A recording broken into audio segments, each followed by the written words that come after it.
Nagdagdag ang mga awit aktres ng isa pang hinahangaang tote sa kanyang koleksyon.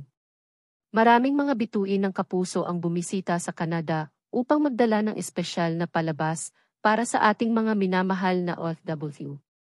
Isa sa kanila si Julian San Jose, na hindi pinalagpas ang pagkakataon na mag-layer up para sa malamig na panahon.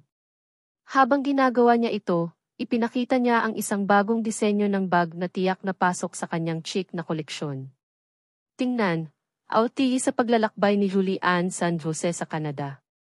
Nakabalot sa isang puffer jacket at turtleneck sweater, si Julian ay nagdala ng isang klasikong Celine Triomphe bag sa deep brown na kulay.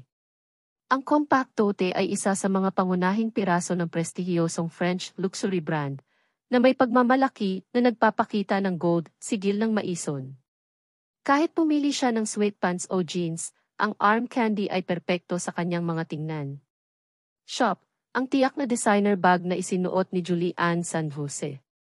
Tulad ng nabanggit, ang Triomphe bag ay isa sa mga pangunahing manlalaro sa seleksyon ng mga bag ng Celine.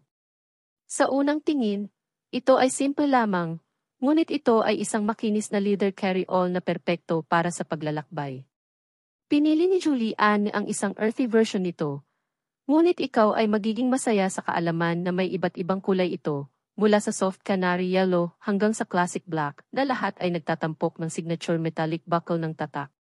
Triomphe bag sa shiny calfskin sa camel, Euros 3,650, humigit kumulang P223,615.67.